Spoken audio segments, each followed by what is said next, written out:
So thank you for joining us on short notice. But we felt like this was such an important topic that we have not been discussing. And for our show and our audience, who it was really interested in international affairs and what's going around the world, we wanted to give this some in-depth coverage. So let's start. Can you pronounce your name for me so I don't jack it up off the top? Negar Mortazvi. Okay. So how are you doing? I want to briefly read your bio so that folks know who you are. So Negar is a Iranian American journalist and political analyst based in Washington, D.C., who's been covering Iranian affairs and U.S.-Iran relations for over a decade. She is a columnist for The Independent and a host of the Iran podcast. She is a frequent media analyst, on Iran and U.S. foreign policy, and has appeared on CNN, MSNBC, NPR, BBC, France 24, and Al Jazeera, and international media outlets in China, Turkey, and Israel. So with that, thank you so much for joining us, and we really appreciate it. It's a pleasure to be here. Thank you. So I want to start with some context here. Again, I think most of us will, who have followed sort of the history of Iran in terms of its relationships with the West, can point back to some very important sort of touch points for how we've even entered this area of where there is this Iranian nuclear deal. And part of that touch point goes back to obviously Western control over Iran and over oil. The 1953, if I'm not mistaken, overthrow of a democratically elected Iranian leader, and the installation of the Shah, a Western-backed dictator, basically, who controlled Iran until the Iranian Revolution in 1979, which really led to the unforgivable act, as far as the West is concerned, of Iran having the nerve to overthrow the U.S. And Western installed dictator, and then taking hostages, I think, if I remember correctly, of course, in order to, which came about in terms of trying to get the Shah returned to Iran, and the wealth of that was stolen from the Shah returned, and the U.S. refusal and acceptance of the Shah for so-called medical treatment, but really providing him a safe haven. And ever since that time period, 1979, 1980, Iran has been punished, and punished severely, by U.S. sanctions, by escalation of client states fighting against Iran, by obviously installation of military installations closer and surrounding Iran, obviously the propaganda war and other things which have led us to this point. So you can fill in any blanks that you think I left out, but could you also pick up from how did we first get the idea of having a nuclear deal specifically with Iran, and touching on the mere fact that right next to Iran, right, or close by in the neighborhood, the only nuclear powered state, the only state that has a nuclear weapon, Iran, which is not a signatory to any international treaties, is allowed to keep theirs. It's not talked about, it's accepted, but yet Iran is a target of international sanctions, particularly by the West, and a propaganda war by the West. That was an excellent short history of the U.S.-Iran animosity. I think the important point, and I don't want to get too much into history as I'm also not a historian, but the important point is that this point of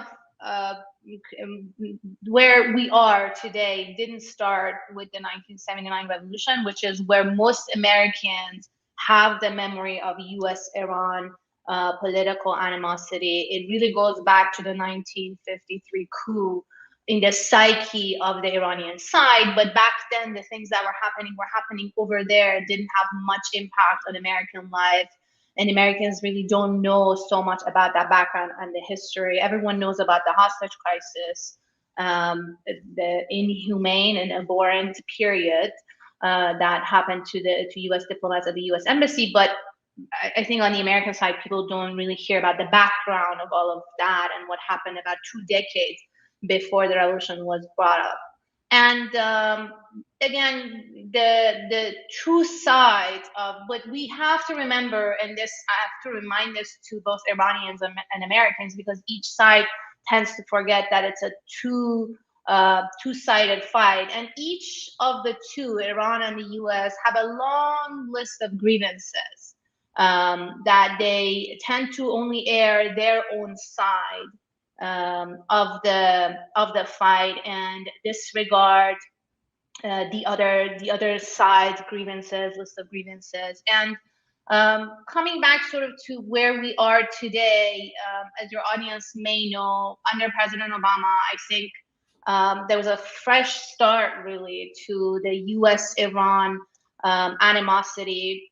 Barack Obama decided that he wants to try diplomacy. He tried serious diplomacy with Iran. It was very difficult. It took a few years of intense negotiations done by John Kerry back then and the Iranian foreign minister. At some point, it was reported that they had spent more time with each other in a period than they had with their own family. So it was a very serious a couple years of negotiations, very intense, and not just between Iran and the US, but the P5+1, which is essentially world powers, US allies in Europe, Britain, UK, France, and also Russia and China. Because some tend to forget that this is not just a US-Iran thing. It was a multilateral, successful diplomatic period, and also an agreement that the other members of the Security Council, UN Security Council, also were part of. It was, endorsed by the Security Council, essentially the UN body. And the JCPOA, or the nuclear deal, the Joint Comprehensive Plan of Action, started being implemented in 2016, early 2016. These dates are all important, and I'll get to today very quickly. So in 2016, this is under President Obama, the deal started, and that meant sanctions relief and economic return for Iran in exchange for Iran accepting, basically being convinced, not coerced, not pushed, but being convinced through a diplomatic process to put limits on its nuclear program. And that deal really didn't have even a year to fully materialize, because we know what happened. President Trump was already promising he's going to tear it up during the election campaigns. And then he won and he came into office.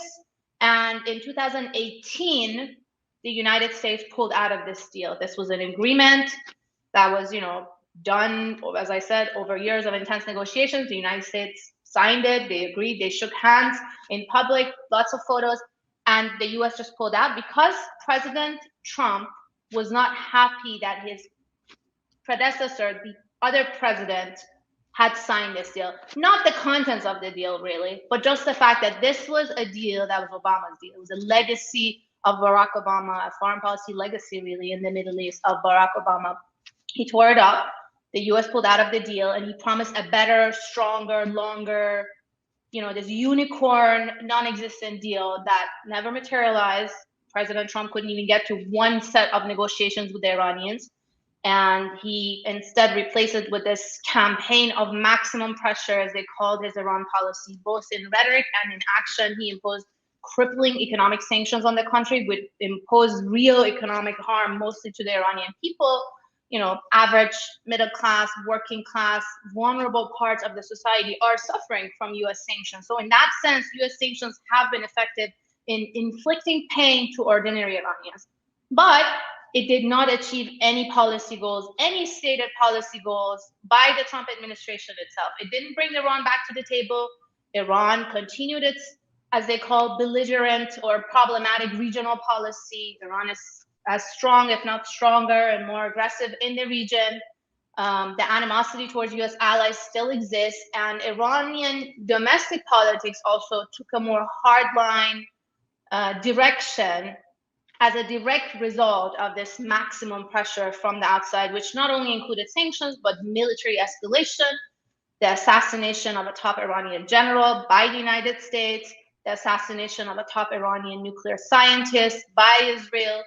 And it just, we were almost on the brink of war at some point in January 2020 after that assassination. There were military escalations happening in Iraq. Then the US assassinated this Iranian general in an international airport in Baghdad. Mm-hmm. And then the Iranians retaliated by shooting missiles from Iranian soil at an Iraqi base where hundreds of US forces were station and all of that. So we almost missed that. We're just really on the brink, one step to the war. Thankfully, it didn't happen.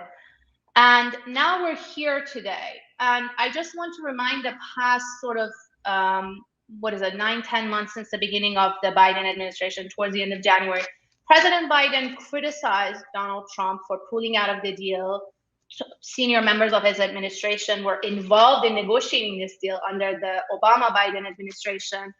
They criticized President Trump. They warned him. They criticized him publicly. And then President Biden said that this is the best deal. This is during the election campaign. And he promised to return to the JCPOA. So some Iran watchers like myself, and I think this was also the calculation in Tehran, was that this would be a foreign policy priority of the Biden administration. And when he came into office, and the president has the authority, he could have any day right now, he can sign an executive order within the power of the president and just announce that the United States, who left the deal under President Trump, is now back into this JCPOA, nothing more than that. And then the US and Iran can go sit back at the same table and negotiate a sequence to return to full compliance, because it's a complex set of sanctions.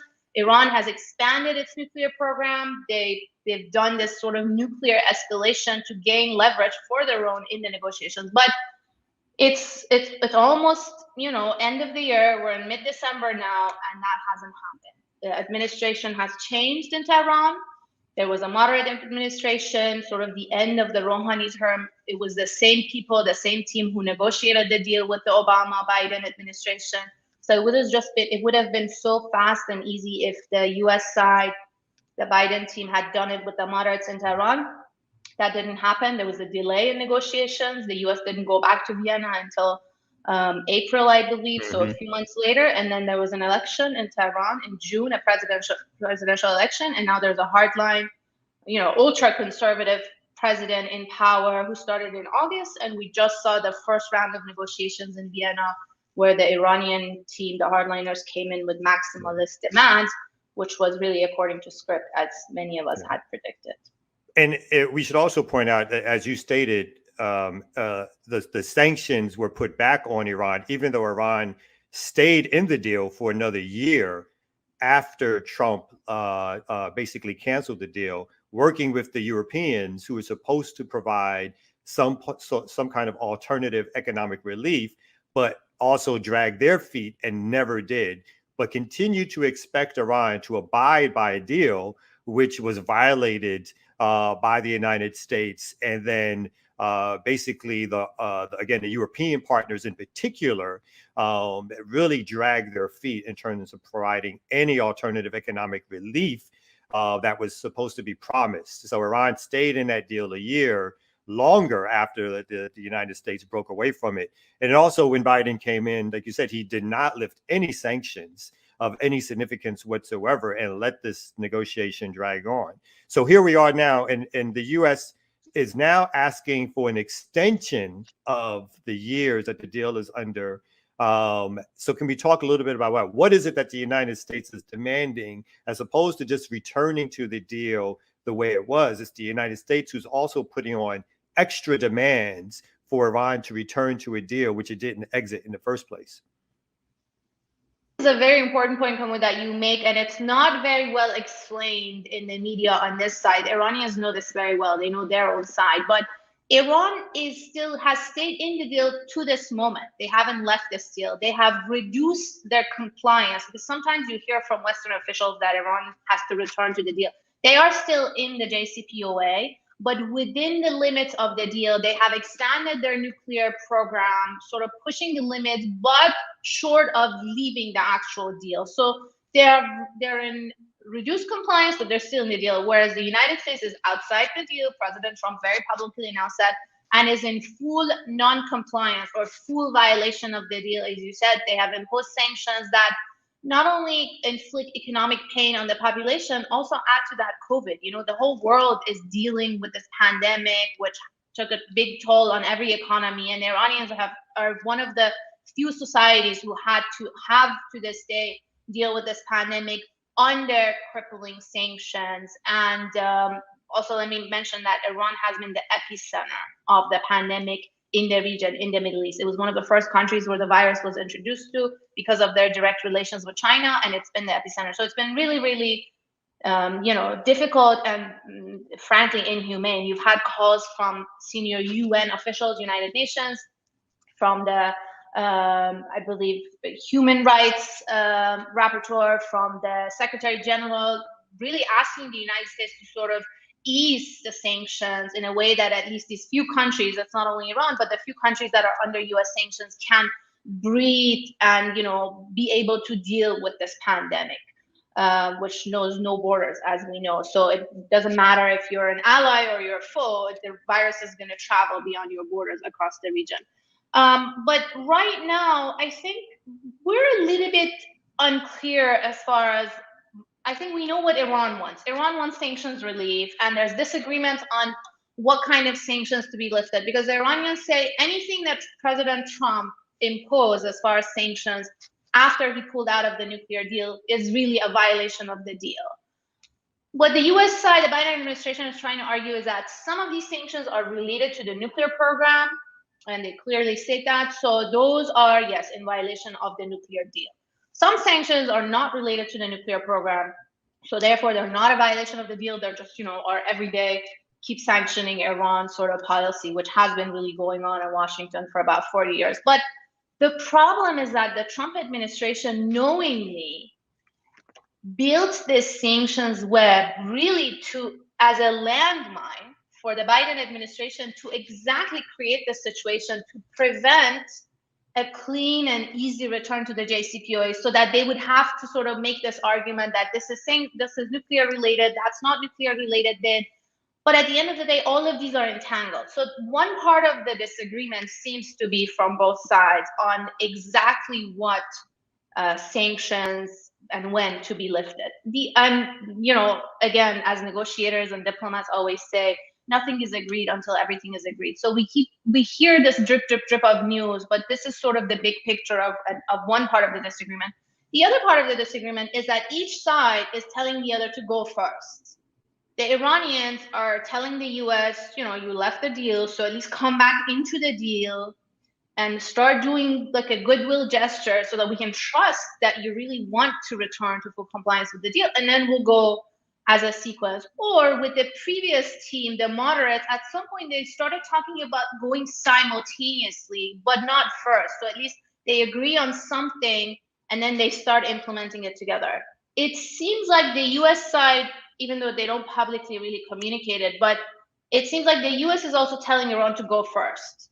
And I think that request is a little bit unfair, because at the end of the day, the Iranians are still in the deal, not in full compliance, but you're outside the deal in complete violation of the deal. So why doesn't President Biden at least issue an executive order and say, we're back in the deal, now let's sit down and talk about a sequence of going back to full compliance? But he hasn't done anything that's really seen as a goodwill, effective gesture from the Iranian side. Yeah, I mean, to go a little further, it's not just a little bit unfair. From my perspective, it would be completely unfair for you to leave a deal, and then if you want me to come back into the deal, you want me to make goodwill gestures when you have left your web of sanctions in place. And I won't give the State Department or the Biden administration the benefit of the doubt.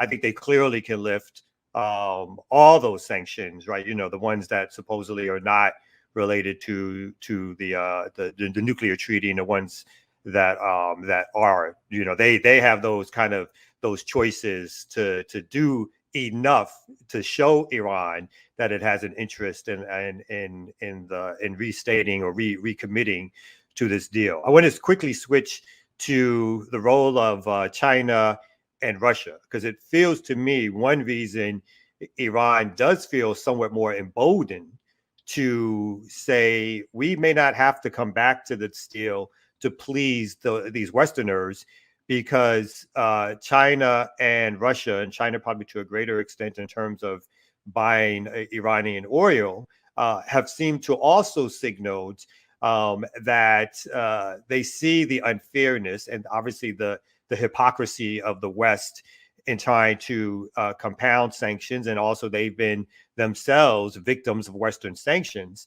And so they seem, in a sense of pulling away more from, let's say, the P5, and saying that, we will give Iran more room and possibly ways to sell oil that maybe wasn't there at the start of the negotiations when Obama was president. Kamal, I mean, Iran is under sort of these sanctions are essentially an economic blockade of the country. And as I said, it has inflicted pain, but it hasn't completely collapsed the entire economy because specifically of these, partnerships or relationships and the support, both political and economic, that Iran has from big powers like China, like Russia. So the Iranians have really poked holes also into this whole sanctions regime. Iran still sells a certain amount of its oil, the main source of income for the government. It has gone down, but they have found ways to sort of, tankers turn off their tracking systems. They travel with the irrelevant other country flags. So there have been ways, and Chinese countries or certain banks have accommodated some of that, some of Iran's neighbors and all of that. So sanctions enforcement has never been 100%. And frankly, experts both in the sanctions field and the political sort of nuclear field have really questioned the limits, or meaning the ceiling for these sanctions. There's not so much more left that can be sanctioned. It's almost every major industry in Iran has been sanctioned, every entity has been designated. And what the Iranians have done is they start new entities, and they sort of found ways to circumvent the sanctions. So that's one part of why this policy has a ceiling or a limit. And at some point, if you really want to enforce the economic blockade, it has to turn into, a military situation, which obviously the United States understands is very, very dangerous. And then going back to the Russia and China issue, Iran is a partner and an ally of Russia and China in different ways, and they've had their back, but to some extent. So President Obama, his administration was successful in sort of creating this international coalition, including Russia and China, which took Iran to the Security Council. There were resolutions passed against Iran in the Security Council, Iran's nuclear program, and Russia and China have veto power in the Security Council, which they didn't use it. So there's a limit to also their support of Iran's policies and Iran's situation. So far, it doesn't seem like the United States has that kind of international coalition and support, specifically, as you said, because the Iranians have abided by the deal, and even their expansion of the program. So this is what the calculation in Tehran is. They said, okay, the United States left this deal. We waited for them to return patiently. They didn't. They keep piling on sanctions. So we're going to expand our nuclear program in a way that doesn't push us outside of this deal. So we still have that political support. But also the other side sees it as an escalation or a danger that would create a sense of urgency and sort of give us leverage. So we go back to the table and we negotiate something. If we just stay at where we are, we're not going to have much leverage. And unfortunately, it seems like that there are signs that it hasn't worked. And if there wasn't that kind of escalation or leverage building, the other side wouldn't see any urgency. But let me just end by this one. What worries me is that in the absence of successful diplomacy, of agreements, when each side is just trying to escalate and build leverage, at some point, things can get out of hand. At some point, that can lead to military escalation. And in a region that's already so volatile, there's so much instability and, in military conflicts going on across the region, you can stumble into something that's much bigger than what you expected. Iran has partners and proxies across the region. Iran is the underdog in this, but they still have their own way of creating a headache for the US and its allies. And there's a limit to how much they can push and force Iran and corner it to capitulate. And it's something that worries me. And we just heard that Israeli officials have traveled to DC to talk about really military options, or at least military drills for a worst case scenario between the US and Israel to sort of try to force Iran with military options as opposed to diplomacy. So this all worries me when I see a clear diplomatic path available, and both sides, maybe more Washington, but also Tehran, just have to make a little bit of compromise and be less stubborn as far as who goes first, who does what first, to follow this diplomatic path, which is much more easier, much safer, and less costly than any military option. Yeah, I mean, I think part of the problem, however, is the which we didn't also sort of bring into the fold, is Iran threatens U.S. hegemony in the region, and Western hegemony, and the ability of Israel as sort of a Western satellite in the Middle East to dominate the region. And one of the reason the focus is on Iran so much is not because it has not because it has the nuclear weapons. It's the same kind of story, obviously, we heard with Saddam Hussein or any leader that the U.S. decides to challenge. But part of this is keeping Iran at bay from being a stronger nation, because the fear is from the United States that the hegemony, again, that the Western allies mostly have, the only counter to that currently is Iran and Iran's allies, which, again, as you stated, don't measure to the same level of military strength. But in a fight, the U.S. may not be prepared, even if it wins a war, to lose an arm in a battle.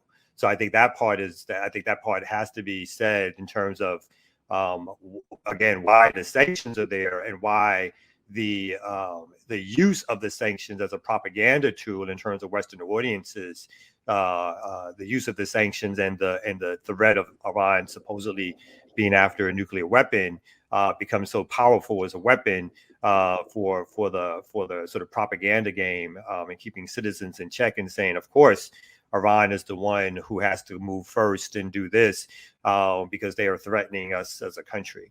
So if you have a quick response, you can, and then I'll let you go. Sure. Let me just add a point to these excellent points you were mentioning. So Saddam didn't have nuclear weapons. It turns out he didn't even have weapons of mass destruction.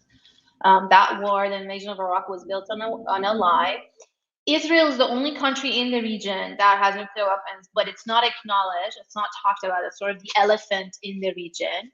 And Iran does not have a nuclear weapons program. At some point, this is about 20 years ago, and right after Saddam Hussein tried to invade Iran, there was an 8-year war, a very bloody war. It's still very vivid in Iranian psyche and memory. I grew up during that war, so I have memories of planes going overboard, bombing our neighbors' houses and all of that. So almost every Iranian has memories or has family who have lived through that war to this day. And there was a calculation in Tehran that they were thinking, and they were pushing their program to sort of build the know-how and the material for a nuclear weapon. But that stopped, and they decided to go down this diplomatic path with the West. I think the calculation in Tehran is that it's too costly to try to go for an actual bomb, because it would increase the prospects for a war. So far, the program is a civilian program, and there is no indication that Tehran has decided to change that. And in fact, the leader of Iran has issued a religious order, fatwa, that says using nuclear weapons is actually against, it's unreligious, so it's against their policy for now. Anything that can change, calculations can change, especially in case of a military escalation. But so far, I think the calculation in Tehran is that they would push the limits, but they would keep this a civilian program. So it's important that you mention that the U.S. ally in the region is the only one with the actual weapons. And as far as a war, I just want to remind your audience that poll after poll of American public has shown that there's no appetite for another endless war in the Middle East among the majority of Americans. I'm not talking about progressives or Democrats. This is majority of Americans, over 50% have poll after poll shown. The past, 5 presidential elections, so 2 elections of Barack Obama, Trump, and Biden, what was the main foreign policy slogan? ending the endless war. Republican, Democrat, the American public doesn't want another endless war, another, Afghanistan, as we saw with the withdrawal, another Iraq situation. And also, if your audience might not know, Iran is a bigger country than Iraq and Afghanistan both. The population is bigger, the central government is stronger, and they have a lot of means to sort of push back. And a situation like Iraq, if it's done to Iran, would be 10 times more catastrophic in terms of the costs, the lives lost, and everything from the US perspective. So it's not an option, and it's not something that the American public supports. Iranians also don't want a full-on war with the US for obvious reasons. They don't want to go against the strongest army in human history. But again, as I mentioned, as you also reiterated, they have proxies, they have their own underdog means of inflicting pain and headache for the US in the region. So it's not like they're gonna, lie down and take it once the military escalation by US or Israel starts. So it's just a very dangerous situation. And again, going back to diplomacy, which is something Barack Obama successfully did. There's already a roadmap. You just have to follow that. I hope that diplomacy is given more seriousness and importance in Washington. There's a hardline team in Tehran, so they're more on the hawkish side of the Iranian political system. But I think they still want the deal. So there's a silver lining there, and I think with the help of the allies, Russia, China, Europeans, that they can give diplomacy a chance and not go down the path of military escalation. Well, I want to thank you for joining us. As you, diplomacy is always the best option, but the U.S. public frequently doesn't know it wants a war until it's told it wants a war, and then it does. So we always keep that in mind. But I want to thank you, Negar, for joining us, for explaining the nuclear deal. We'd love to have you back again as this continues to go on. Thank you so much for joining us.